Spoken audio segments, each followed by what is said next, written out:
നമസ്കാരം. വെളിച്ചം ചാനലിലേക്ക് സ്വാഗതം. 2026 മെയ് 3, 4 തീയതികളിലെ ദിനഫലങ്ങൾ, രാശിഫലങ്ങളാണ് ഇതിൽ പറയുന്നത്. ഇതിൻ്റെ കറക്റ്റ് ടൈമിങ് പറയുകയാണെങ്കിൽ മെയ് 3 വെളുപ്പിന് 12:29 AM മുതൽ മെയ് 5 ഉച്ചയ്ക്ക് 12:54 PM വരെയാണ് ഈ ഫലങ്ങൾ അനുഭവവേദ്യമാകുന്നത്. 12 രാശിക്കാരെ കുറിച്ച് പറയുന്നുണ്ട്. ഒരു ദിവസം നമ്മൾ മിനിമം അറിഞ്ഞിരിക്കേണ്ട ജ്യോതിഷ വിവരങ്ങൾ ഏറ്റവും ചുരുക്കിയാണ് പറയാൻ ശ്രമിക്കുന്നത്. പിന്നെ ഇതൊക്കെ പറഞ്ഞു തരുന്നതിന് ദക്ഷിണ ആയിട്ട് പണമായിട്ട് വേണ്ട, പകരം ഞങ്ങളുടെ ചാനൽ ദയവായി സബ്സ്ക്രൈബ് ചെയ്യുക, അതുപോലെ ലൈക്ക് ചെയ്യുക, ഷെയർ ചെയ്യുക. അതുപോലെ പുതിയൊരു പരിപാടി തുടങ്ങിയിട്ടുണ്ട്, ഹൈപ്പ് ചെയ്യുക എന്ന് പറഞ്ഞാൽ. അത് നിങ്ങളുടെ ഫോണിൽ ആ സംവിധാനം ഉണ്ടെങ്കിൽ ഹൈപ്പിൻ ചെയ്യാം. അതുപോലെ തന്നെ നിങ്ങളുടെ ജ്യോതിഷപരമായ സംശയങ്ങൾക്ക് ഞാൻ വാട്സാപ്പിലൂടെ മറുപടി പറയാം. ഫോൺ വിളിക്കരുത്. എൻ്റെ വാട്സാപ്പ് നമ്പർ 9847291363. ഓക്കെ. ആദ്യം ഈ ദിവസങ്ങളിലെ ഭാഗ്യ നിറങ്ങൾ പറയാം. 3-ാം തീയതി ഞായറാഴ്ച ചുവപ്പ്, 4-ാം തീയതി തിങ്കളാഴ്ച നീല അല്ലെങ്കിൽ വെള്ള, അല്ലെങ്കിൽ ഇവയുടെ ഇളം നിറങ്ങൾ, അല്ലെങ്കിൽ ഈ നിറങ്ങൾ ഡിസൈനായിട്ട് വരുന്ന വസ്ത്രങ്ങൾ ധരിച്ചാൽ ഭാഗ്യവർദ്ധന ഉണ്ടാകുന്നതാണ്. ഓക്കെ. ഈ ദിവസങ്ങളിലെ ഭാഗ്യ നമ്പറുകൾ പറയാം. 3-5-2026 9 ഏറ്റവും വലിയ ഭാഗ്യസംഖ്യ. 8, 3, 2, 5, 6 ഇവയും ഭാഗ്യസംഖ്യകളാണ്. 3-ാം തീയതി പൊതുവെ എല്ലാവർക്കും ഒരു ഭാഗ്യ ദിവസമായിരിക്കും. പിന്നെ 4-ാം തീയതി 4-5-2026 1 ഏറ്റവും വലിയ ഭാഗ്യസംഖ്യ. 4, 9, 8, 5, 2 ഇവയും ഭാഗ്യസംഖ്യകളാണ്. പിന്നെ ബ്രഹ്മമുഹൂർത്തം പറയാം. 3-ാം തീയതി രാവിലെ 4:33 AM മുതൽ രാവിലെ 5:21 AM വരെയാണ് 3-ാം തീയതി ബ്രഹ്മമുഹൂർത്തം. 4-ാം തീയതി 4:32 AM മുതൽ 5:20 AM വരെയാണ് ബ്രഹ്മമുഹൂർത്തം 4-ാം തീയതി. അഭിജിത്ത് മുഹൂർത്തം 3, 4 തീയതികളിൽ ഉച്ചയ്ക്ക് 11:54 AM മുതൽ ഉച്ചയ്ക്ക് 12:43 PM വരെയാണ് അഭിജിത്ത് മുഹൂർത്തം 3, 4 തീയതികളിൽ. അഭിജിത്ത് മുഹൂർത്തത്തിലും ബ്രഹ്മമുഹൂർത്തത്തിലും പ്രധാനപ്പെട്ട കാര്യങ്ങൾ ചെയ്യാൻ ശ്രമിക്കുക. അതുപോലെ തന്നെ ബ്രഹ്മമുഹൂർത്തത്തിൽ പ്രാർത്ഥനകൾക്കും ക്ഷേത്ര ദർശനത്തിനും ആത്മീയ കാര്യങ്ങൾക്കും പ്രാധാന്യം നൽകുക. പിന്നെ രാഹുകാലം 3-ാം തീയതി ഞായറാഴ്ച വൈകിട്ട് 4:56 PM മുതൽ വൈകിട്ട് 6:28 PM വരെയാണ് ശരിക്കുള്ള രാഹുകാലം. കലണ്ടറിൽ അതല്ല കിടക്കുന്നത്, അതിൽ നിന്ന് വ്യത്യസ്തമാണ്. ഓക്കെ. 4-ാം തീയതി തിങ്കളാഴ്ച രാവിലെ 7:41 AM മുതൽ 9:14 AM വരെയാണ് 4-ാം തീയതി രാഹുകാലം. ഈ രാഹുകാലം കലണ്ടറിൽ കിടക്കുന്നതുമായിട്ട് വ്യത്യാസമാണ്. കറക്റ്റ് ടൈമിങ് ഇതാണ് രാഹുകാലത്തിൻ്റെ. കലണ്ടറിൽ കിടക്കുന്നത് ഏകദേശം ഒരു ടൈമാണ് ഇട്ടേക്കുന്നത്. ഇപ്പോൾ ഉദാഹരണത്തിന് 4-ാം തീയതി തിങ്കളാഴ്ച ആകുമ്പോൾ മിക്കവാറും കലണ്ടറിലൊക്കെ 7:30 AM മുതൽ 9 AM വരെയാണ് രാഹുകാലം കലണ്ടറിൽ കിടക്കുന്നത്. പക്ഷേ കൃത്യമായിട്ടുള്ള സംഭവം ഇതാണ്. 7:41 AM മുതൽ 9:14 AM വരെയാണ് 4-ാം തീയതി രാഹുകാലം. രാഹുകാലത്ത് നമ്മൾ യാത്രകളാണ് പ്രധാനമായിട്ടും ഒഴിവാക്കേണ്ടത്. യാത്രയായിട്ട് ബന്ധപ്പെട്ടാണ് നമ്മൾ രാഹുകാലം നോക്കേണ്ടത്. മറ്റൊന്നിനും അത് കാര്യമായിട്ട് ബാധിക്കില്ല. എങ്കിലും നമ്മൾ രാഹുകാലത്ത് പ്രധാനപ്പെട്ട കാര്യങ്ങളിൽ നിന്ന് വിട്ടു നിൽക്കുക. ഓക്കെ. അപ്പോൾ ഇനി ഫലങ്ങൾ പറയാം. മേടം രാശി, അശ്വതി ഭരണി കാർത്തിക ആദ്യപാദം. മേടം രാശിക്ക് ദോഷാധിക്യമാണ് കാണുന്നത്. 5 ഗ്രഹങ്ങൾ പ്രതികൂലമായിട്ട് നിൽക്കുന്നു, ചന്ദ്രൻ ഉൾപ്പെടെ. ഓക്കെ. ഞായറാഴ്ച ശിവന്, തിങ്കളാഴ്ച ശിവന്, ചൊവ്വാഴ്ച മുരുകന്, ബുധനാഴ്ച ശ്രീകൃഷ്ണന് വഴിപാടുകൾ നടത്തുക. ശനിയാഴ്ച വ്രതമെടുത്ത് ശിവന്, അയ്യപ്പന്, ശനിക്ക് വഴിപാടുകൾ നടത്തുക. 7 ശനിയാണ്. കാര്യമായ നേട്ടങ്ങളൊന്നും ഇല്ലാത്ത ദിവസങ്ങളാണ് മേടൻ രാശിക്ക്. അത്യാവശ്യം ദോഷാധിക്യമുണ്ട്. അപ്പോൾ മന്ത്രജപങ്ങൾ, ക്ഷേത്രദർശനം, കർമ്മത്തിൽ പാലിക്കേണ്ട വിശുദ്ധി, ദാനധർമാദികൾ ഇവയൊക്കെ അനുഷ്ഠിച്ചാൽ ഈ ദോഷാധിക്യം മാറ്റിയെടുക്കാമെന്ന് മാത്രമല്ല ഗുണാധിക്യം നേടിയെടുക്കാൻ പറ്റും. പൊതുവെ അവർക്ക് ധനപരമൊക്കെ ഉണ്ടാവുമെങ്കിലും പൊതുവെ ഒരു തടസ്സം എല്ലാത്തിനുമൊക്കെ പ്രതീക്ഷിക്കാം. എല്ലാത്തിനും ഒരു പ്രശ്നം, എന്തെങ്കിലും ഒരു പൊലിമയില്ലായ്മ, പൂർണ്ണതയില്ലായ്മ പൊതുവെ എല്ലാ കാര്യത്തിനും വരും. കഴിവതും പ്രധാനപ്പെട്ട കാര്യങ്ങൾ ഈ ദിവസങ്ങളിൽ നിന്ന് മാറ്റിവെക്കാം. ഇനി ഇടവൻ രാശി. കാർത്തിക അവസാനം 3 പാദം, രോഹിണി മകയിരം ആദ്യ 2 പാദം. ഇടവൻ രാശിക്ക് ഗുണാധിക്യമാണ് കാണുന്നത്. എങ്കിലും സൂര്യനും ബുധനും ഡയറക്റ്റായിട്ട് പ്രതികൂലമാണ്. 12ാം ഭാവത്തിൽ വ്യയസ്ഥാനത്ത് നഷ്ടസ്ഥാനത്ത് വയ്ക്കുന്നു. ഞായറാഴ്ച ശിവന്, ബുധനാഴ്ച ശ്രീകൃഷ്ണന് വഴിപാടുകൾ നടത്തുക. ഇവർക്ക് 5 ഗ്രഹങ്ങൾ ഡയറക്റ്റായിട്ട് അനുകൂലമാണ്. അതിൽ തന്നെ ശനിയും വ്യാഴവും അനുകൂലമാണ്. അപ്പോൾ ഇവർക്ക് അതുപോലെ ചന്ദ്രൻ, ശുക്രൻ, വ്യാഴം ഇത് 3ഉം കൂടി അനുകൂലമാണ്. അത് കാരണം നമുക്ക് ബന്ധങ്ങൾ ഊഷ്മളമാവും, പുതിയ സുഹൃത്തുക്കളെ കിട്ടും. അതുപോലെ തന്നെ സമൂഹത്തിൽ ഉന്നതരുമായിട്ട് സൗഹൃദത്തിലാവാനും അതുവഴി ഇപ്പോൾ അല്ലെങ്കിൽ ഭാവിയിൽ നേട്ടം നേടാൻ കഴിയും. വിവിധ സ്രോതസ്സിൽ നിന്ന് ധനവരവ്, ഭൗതിക സുഖങ്ങൾ ഇവയൊക്കെ അനുഭവപ്പെടും. പിന്നെ തീർത്ഥയാത്രകൾക്കും ഉല്ലാസയാത്രകൾക്കും വഴിയൊരുങ്ങും. കാരണം ചൊവ്വ അനുകൂലമാണ്, ശനി അനുകൂലമാണ്, ചന്ദ്രൻ, ശുക്രൻ, വ്യാഴം ഇതെല്ലാം അനുകൂലമാണ്. ഇതെല്ലാം തന്നെ വാഹനലാഭം കാണിക്കുന്നു. ഓക്കെ. അതുപോലെ തന്നെ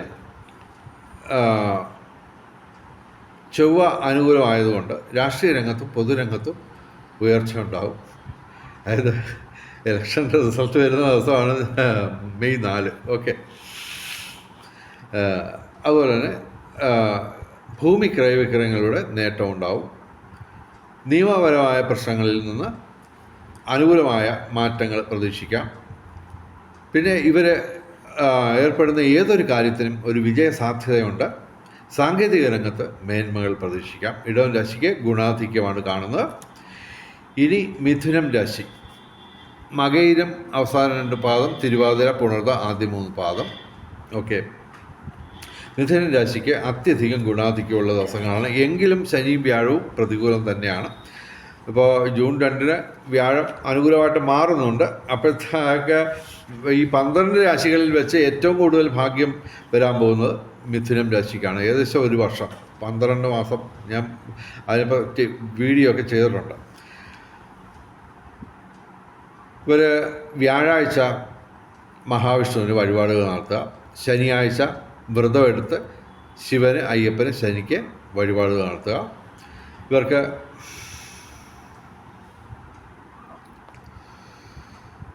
മേടം, ഇടവം മാസങ്ങളിൽ തൊഴിൽ ലാഭം, പിതൃഗുണം, സന്താന നേട്ടം ഇവ അനുഭവപ്പെടും. പിതൃസ്വത്ത് ലഭിക്കാം. ഭൂമി ക്രയവിക്രയങ്ങളുടെ നേട്ടം. രാഷ്ട്രീയ രംഗത്തും പൊതുരംഗത്തും ഉയർച്ച. കലാസാഹിത്യ രംഗത്തും ബൗദ്ധിക രംഗത്തും വിദ്യാഭ്യാസ രംഗത്തും ഉയർച്ച. വിവിധ സ്രോതസ്സിൽ നിന്ന് ധനവരവ്. കൂടാതെ ഭാഗ്യപരീക്ഷകളിലും സാധ്യതയുണ്ട്. മിഥുനം രാശിക്ക് അത്യധികം ഗുണാധിക്യമുള്ള ദിവസങ്ങളാണ്. ഇനി കർക്കിടകം രാശി. പുണർദം അവസാന പാദം, പൂയ ആയില്യം. കർക്കിടകം രാശിക്ക് ഗുണദോഷ സമ്മിശ്രമാണ്. 4 ഗ്രഹങ്ങൾ ഗുണദോഷ സമ്മിശ്രമായിട്ട് നിൽക്കുന്നു. 2 ഗ്രഹങ്ങൾ മാത്രമാണ് പ്രതികൂലമായിട്ട്, ഡയറക്റ്റായിട്ട് പ്രതികൂലമായിട്ട് നിൽക്കുന്നു. 3 ഗ്രഹങ്ങൾ ഡയറക്റ്റായിട്ട് അനുകൂലവുമാണ്. വ്യാഴാഴ്ച മഹാവിഷ്ണുവിന് വഴിപാടുകൾ നടത്തുക. അത് ഇവർക്ക് വ്യാഴം ഇനി ജൂൺ 2 മാറുന്നതും അത്ര സുഖകരമായിട്ടുള്ള ഒരു രാശിയിലേക്കല്ല. അപ്പോൾ ഈ മഹാവിഷ്ണുവിന് കാര്യമായിട്ട് നമ്മൾ വ്യാഴാഴ്ചയെങ്കിലും പറ്റുമെങ്കിൽ വ്രതമെടുത്ത് വഴിപാടുകൾ നടത്തുക. തുളസിമാല, അലങ്കാരപ്രിയനായ മഹാവിഷ്ണുവിന് തുളസിമാല, അതുപോലെ മറ്റ് അർച്ചനകളും ചെയ്യുക. പിന്നെ എല്ലാ ദിവസവും ശിവക്ഷേത്രത്തിലും സർപ്പപ്രതിഷ്ഠയുള്ള ക്ഷേത്രങ്ങളിലും ദർശനം നടത്തുക. ഇവർക്ക് മേടം ഇടവം മാസങ്ങളിൽ തൊഴിൽപരമായിട്ടുള്ള നേട്ടം ഉണ്ടാവും, പിതൃഗുണം, സന്താന നേട്ടം. അതുകൂടാതെ കലാസാഹിത്യ രംഗത്തും ബൗദ്ധിക രംഗത്തും വിദ്യാഭ്യാസ രംഗത്തും ഉയർച്ചയുണ്ടാവും ഈ ദിവസങ്ങളിൽ. പൊതുവെ കർക്കിടകം രാശിക്ക് ഗുണദോഷ സമ്മിശ്രമാണ്. മെയ് 11 ഇവർക്ക് ചൊവ്വ അനുകൂലമായിട്ട് വരുന്നുണ്ട്. അപ്പോൾ കുറച്ച് നല്ല കാലം വരുന്നുണ്ട്. അതിനെപ്പറ്റി ഞാൻ വീഡിയോ ചെയ്തിട്ടുണ്ട്, ദൈവം അത് കാണാൻ ശ്രമിക്കാം. ഇനി ചിങ്ങം രാശി, മകം, പൂര, ഉത്തര, ആദ്യപാദം. ചിങ്ങം രാശിക്ക് ഗുണദോഷ സമ്മിശ്രമാണ്. അതിൽ തന്നെ അല്പം പ്രശ്നമുള്ള ദിവസമാണ്. കാര്യം ചൊവ്വ, ശനി, സർപ്പം, ശിഖി ഈ പാപഗ്രഹങ്ങൾ പ്രതികൂലമായിട്ട് നിൽക്കുകയാണ്. എങ്കിലും വ്യാഴം 11ാം ഭാവത്തിൽ ലാഭസ്ഥാനത്തുണ്ട്. കൂടാതെ 4 ഗ്രഹങ്ങൾ ഗുണദോഷ സമ്മിശ്രമായിട്ടുമുണ്ട്. അപ്പോൾ നമ്മൾ ചൊവ്വാഴ്ച മുരുകന് വഴിപാടുകൾ നടത്തുക. എല്ലാ ദിവസവും ശിവക്ഷേത്രത്തിലും സർപ്പപ്രതിഷ്ഠയുള്ള ക്ഷേത്രങ്ങളിലും ദർശനം നടത്തുക. ശനി എന്ന് പറയുമ്പോൾ ഇവിടെ അഷ്ടമ ശനിയാണ്, ചൊവ്വയും അഷ്ടമത്തിലാണ്. ഓക്കെ, അപ്പോൾ അപകടങ്ങളൊക്കെ കരുതിയിരിക്കുക. ശനിയാഴ്ച വ്രതം എടുത്ത് ശിവന്, അയ്യപ്പന്, ശനിക്ക് വഴിപാട് നടത്തുക. ഇവർക്ക് ധനവരവും മറ്റു കാര്യങ്ങളൊക്കെ ഉണ്ടാവുമെങ്കിലും, നേട്ടങ്ങളൊക്കെ ഉണ്ടാവുമെങ്കിലും അതിനൊക്കെ ഒരു തടസ്സവും കാലതാമസവും ഒക്കെ വരാം. ചിങ്ങരാശിക്ക് ഗുണദോഷ സമ്മിശ്രത്തിൽ തന്നെ അല്പം ദോഷാധിക്യമുള്ള ദിവസങ്ങളാണ്. ഇനി കന്നിരാശി, ഉത്രം അവസാന 3 പാദം, അത്തം, ചിത്തിര ആദ്യ 2 പാദം. കന്നിരാശിക്ക് ഗുണാധിക്യമാണ് നിൽക്കുന്നത്. എങ്കിലും ചൊവ്വ, ശനി, സൂര്യൻ ഇവ പ്രതികൂലമാണ്. അഷ്ടമത്തിലാണ് സൂര്യൻ. അപ്പോൾ തൊഴിൽപരമായിട്ടുള്ള പ്രശ്നങ്ങൾ പ്രതീക്ഷിക്കുക. അതുപോലെ നിയമപരമായ പ്രശ്നങ്ങളും പ്രതീക്ഷിക്കുക. കാര്യം ചൊവ്വയും പ്രതികൂലമാണ്. ഓക്കെ, ഇവർ ഞായറാഴ്ച ശിവന്, ചൊവ്വാഴ്ച മുരുകന് വഴിപാട് നടത്തുക. ശനിയാഴ്ച ശിവന്, അയ്യപ്പന്, ശനിക്ക് വഴിപാട് നടത്തുക. അതുപോലെ തന്നെ ഇവരുടെ 7ാം ഭാവത്തിലാണ് അഗ്നിമാരുത യോഗം നിൽക്കുന്നത്, ചൊവ്വയും ശനിയും കൂടെ. ഓക്കെ, അപ്പോൾ ജീവിത പങ്കാളിയായിട്ട് പ്രശ്നം ഉണ്ടാകാൻ സാധ്യതയുണ്ട്. അതുപോലെ തന്നെ ഓപ്പോസിറ്റ് സെക്സുമായിട്ട് പ്രശ്നം ഉണ്ടാകാൻ സാധ്യതയുണ്ട്. വിവേകപൂർവ്വം അതൊക്കെ നേരിടുക. ഓക്കെ, ഇവർക്ക് 5 ഗ്രഹങ്ങൾ ഡയറക്റ്റായിട്ട് അനുകൂലമായിട്ട് നിൽക്കുന്നു. ഇവർക്ക് ഭാഗ്യപരീക്ഷണങ്ങളിൽ സാധ്യതയുണ്ട്. കലാസാഹിത്യ രംഗത്തും ബൗദ്ധിക രംഗത്തും വിദ്യാഭ്യാസ രംഗത്തും ഉയർച്ചയുണ്ടാവും. പൊതുവെ കന്നിരാശിക്ക് ഗുണാധിക്യമാണ് കാണുന്നത്. ഇനി തുലാം രാശി, ചിത്തിര അവസാന 2 പാദം, ചോതി, വിശാഖ ആദ്യ 3 പാദം. തുലാം രാശിക്ക് ഗുണാധിക്യമാണ് കാണുന്നത്. എങ്കിലും സൂര്യനും ബുധനും 7ാം ഭാവത്തിൽ നിൽക്കുന്നു. എന്ന് പറയുമ്പോൾ തൊഴിൽ രംഗവുമായിട്ട് ബന്ധപ്പെട്ട്, ഓപ്പോസിറ്റ് സെക്സ് ആയിട്ട് ബന്ധപ്പെട്ട്, പ്രത്യേകിച്ച് കാര്യമൊന്നും ഇല്ലാതെ തന്നെ എന്തെങ്കിലുമൊക്കെ പ്രശ്നം ഉണ്ടാവും. നമ്മൾ നേരെ നിൽക്കുകയാണ്, പക്ഷേ പറഞ്ഞിട്ട് കാര്യമില്ല. നമ്മുടെ നിഴൽ ചിലപ്പോൾ വക്രഗതിയിലൊക്കെ കിടക്കും. ഏതാണ്ട് അതുപോലെ പ്രത്യേകിച്ച് കാരണമൊന്നുമില്ലാതെ തൊഴിൽ രംഗത്ത് ഓപ്പോസിറ്റ് സെക്സുമായിട്ട്, നിങ്ങൾ പുരുഷനാണെങ്കിൽ സ്ത്രീകളിൽ നിന്നും, നിങ്ങൾ സ്ത്രീയാണെങ്കിൽ പുരുഷന്മാരിൽ നിന്നും എന്തെങ്കിലും തൊഴിൽ രംഗമായിട്ട് ബന്ധപ്പെട്ട് എന്തെങ്കിലും പ്രശ്നം ഉണ്ടാവും. ഓക്കെ, അപ്പോൾ അതിന് പരിഹാരം എന്നുള്ള നിലയിൽ നമുക്ക് ഞായറാഴ്ച ശിവക്ഷേത്രത്തിൽ വഴിപാട് നടത്താം. ബുധനാഴ്ച ശ്രീകൃഷ്ണന് വഴിപാട് നടത്താം. ഓക്കെ, ഇവിടെ 6 ഗ്രഹങ്ങൾ അനുകൂലമായിട്ട് നിൽക്കുന്നു. ഓക്കെ, ഭാഗ്യപരീക്ഷണങ്ങളിൽ സാധ്യതയുണ്ട്. ഭൂമി ക്രയവിക്രയങ്ങളോട് നേട്ടം ഉണ്ടാവും. രാഷ്ട്രീയ രംഗത്തും പൊതുരംഗത്തും ഉയർച്ചയുണ്ടാവും. നിയമപരമായ എന്തെങ്കിലും പ്രശ്നമുണ്ടെങ്കിൽ അത് പരിഹരിക്കപ്പെടാനാണ് സാധ്യതയുള്ളത്.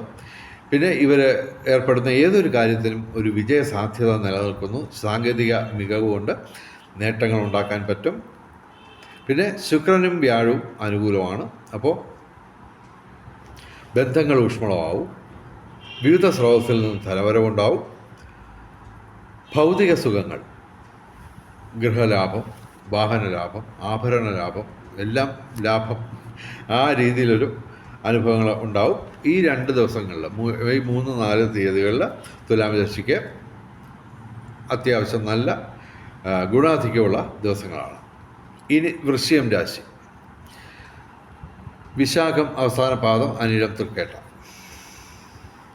വൃശ്ചികം രാശിക്ക് ഗുണദോഷ സമ്മിശ്രമാണ്. വ്യാഴം മാത്രമാണ് ഡയറക്റ്റായിട്ട് പ്രതികൂലമായിട്ട് നിൽക്കുന്നത്. പക്ഷേ അത് ജൂൺ 2 അനുകൂലമായിട്ട് മാറും. ഓക്കെ, ഭാഗ്യസ്ഥാനത്ത് വരും. ഓക്കെ, അതിനെപ്പറ്റിയൊക്കെ ഒരു വീഡിയോ ഞാൻ ചെയ്തിരുന്നു, അതും കാണാൻ ശ്രമിക്കാം. ഇവിടെ 5 ഗ്രഹങ്ങൾ ഗുണദോഷ സമ്മിശ്രമായിട്ട് നിൽക്കുന്നു. അപ്പോൾ ഗുണാധിക്യം നമുക്ക് വേണമെങ്കിൽ പറയാം. കാര്യം സൂര്യനും ബുധനും ഒക്കെ ഇവർക്ക് അനുകൂലമാണ്. ഈ മേടമാസം മുഴുവൻ ഇവർക്ക് തൊഴിൽ ലാഭം, അതുപോലെ തന്നെ പിതൃഗുണം, സന്താന നേട്ടം, പ്രത്യേകിച്ച് സംസാര കലയുമായിട്ട് ബന്ധപ്പെട്ട തൊഴിൽ ചെയ്യുന്നവർക്ക് നേട്ടങ്ങളാണ്. വൃശ്ചികം രാശിക്ക് നമ്മൾ ഗുണാധിക്യത്തിൽ ഗുണദോഷ സമ്മിശ്രത്തിൽ തന്നെ അല്പം ഗുണാധിക്യം പറയുന്നു. ഓക്കെ, ഇനി ധനുരാശി. മൂലം, പൂരാട, ഉത്രാടം, ആദ്യപാദം. ധനുരാശിക്ക് ഗുണദോഷ സമ്മിശ്രമാണ്. 7ാം ഭാവത്തിൽ വ്യാഴം നിൽപ്പുണ്ട്. പക്ഷേ ജൂൺ 2 അഷ്ടമത്തിലേക്ക് മാറും. പിന്നെ ഒരു വർഷം വ്യാഴം കൊണ്ട് നമുക്ക് ദുരിതങ്ങളേ ഉള്ളൂ. അപ്പോൾ ജൂൺ 2 മുമ്പായിട്ട് നിങ്ങൾ പ്രധാനപ്പെട്ട കാര്യങ്ങളൊക്കെ ചെയ്തു തീർത്തോണം.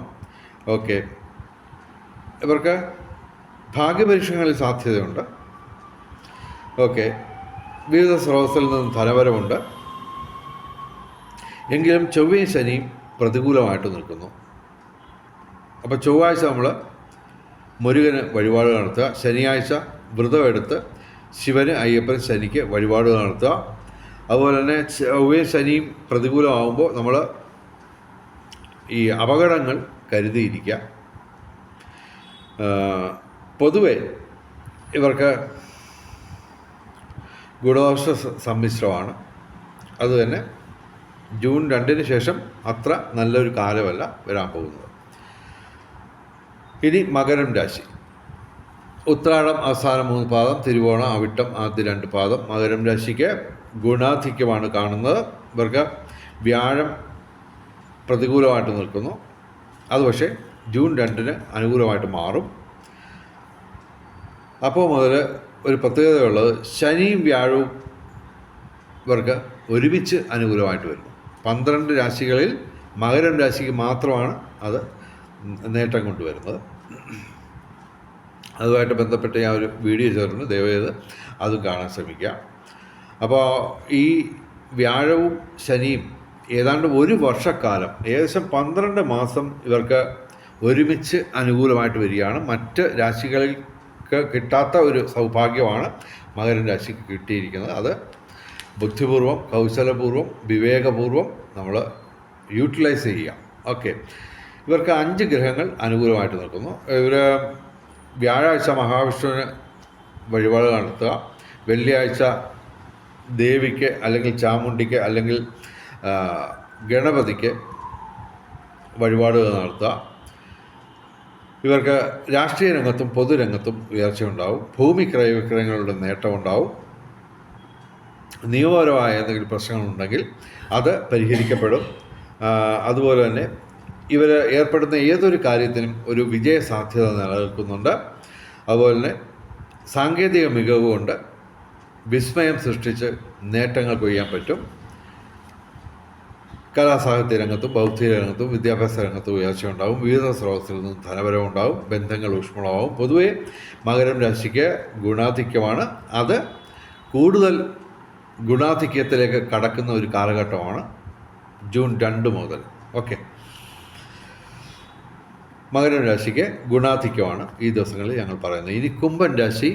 അവിട്ടം അവസാന 2 പാദം, ചതയം പൂരിട്ടാതി ആദ്യ 3 പാദം. കുംഭൻ രാശിക്ക് ഗുണദോഷ സമ്മിശ്രമാണ്. ഇവർക്ക് ജൂൺ 2 വ്യാഴം പ്രതികൂലമായിട്ട് മാറും ഒരു വർഷത്തേക്ക്. അപ്പോൾ കഴിവതും പ്രധാനപ്പെട്ട കാര്യങ്ങളൊക്കെ ഈ ജൂൺ 2 മുമ്പായിട്ട് ചെയ്തു തീർക്കാൻ ശ്രമിക്കുക.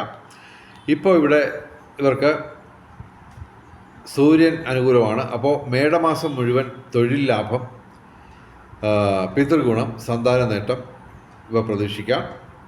പിന്നെ ചന്ദ്രൻ, ശുക്രൻ, വ്യാഴം ഇവ 3 ഒരുമിച്ച് അനുകൂലമാണ്. അപ്പോൾ വിവിധ സ്രോതസ്സിൽ നിന്ന് ധനവരവ്, ബന്ധങ്ങൾ ഊഷ്മളമാവും. ഭൗതിക സുഖങ്ങൾ ഇവയൊക്കെ അനുഭവപ്പെടും. എങ്കിലും ഇവർക്ക് സർപ്പം, ശിഖി, ശനി ഇവ പ്രതികൂലമാണ്. എല്ലാ ദിവസവും ശിവക്ഷേത്രത്തിലും സർപ്പപ്രതിഷ്ഠയുള്ള ക്ഷേത്രങ്ങളിലും ദർശനം നടത്തുക.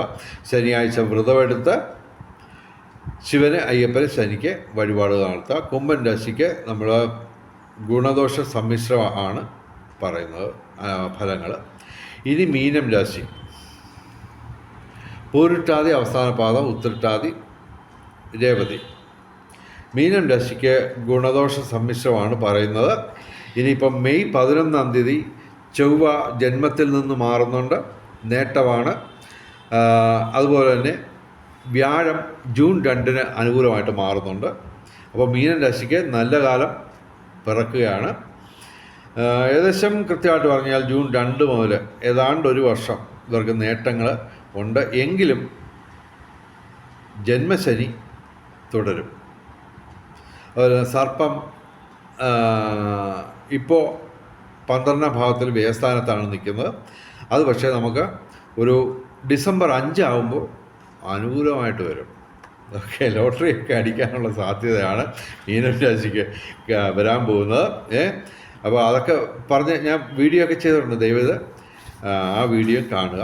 ഇവർ ഈ ദിവസങ്ങളിൽ ചൊവ്വാഴ്ച മുരുകന് വഴിപാട് നടത്തുക. എല്ലാ ദിവസവും ശിവക്ഷേത്രത്തിലും സർപ്പപ്രതിഷ്ഠയുള്ള ക്ഷേത്രങ്ങളിലും ദർശനം നടത്തുക. ശനിയാഴ്ച വ്രതമെടുത്ത് ശിവന്, അയ്യപ്പന്, ശനിക്ക് വഴിപാട് നടത്തുക. അത് ഒരു 1.25 വർഷം ശനി ജന്മശനിയായിട്ട് തുടരും. എങ്കിലും സംഭവം ഈ ജൂൺ 2 മുതൽ നേട്ടങ്ങൾ പ്രതീക്ഷിക്കാം. ഒരു വർഷം. ഓക്കെ, ഇവർക്ക് കലാസാഹിത്യ രംഗത്തും ബൗദ്ധിക രംഗത്തും വിദ്യാഭ്യാസ രംഗത്തും ഒക്കെ ഉയർച്ചയുണ്ടാവും. വിവിധ സ്രോതസ്സിൽ നിന്ന് ധനവരവുണ്ടാവും. പൊതുവെ മീനം രാശിക്ക് ഗുണദോഷ സമ്മിശ്രമാണ് ഞങ്ങൾ പറയുന്നത്. വെളിച്ചം ചാനലിൻ്റെ മുഴുവൻ പ്രേക്ഷകർക്കും സർവകാര്യ വിജയം, സർവവിധ സൗഭാഗ്യം, രാജകീയ സുഖഭോഗങ്ങൾ, അപ്രതീക്ഷിത ധനലാഭങ്ങൾ, അപ്രതീക്ഷിത സൗഭാഗ്യങ്ങൾ ഇവ ഗുരുവായൂരപ്പൻ അനുഗ്രഹിച്ചു തന്ന് എല്ലാവരുടെയും ജീവിതത്തിൽ വെളിച്ചവും ഐശ്വര്യവും സമ്പൽ സമൃദ്ധിയും വന്നു ചേരട്ടെ എന്ന് പ്രാർത്ഥിക്കുന്നു. നമസ്കാരം, ശുഭദിനം.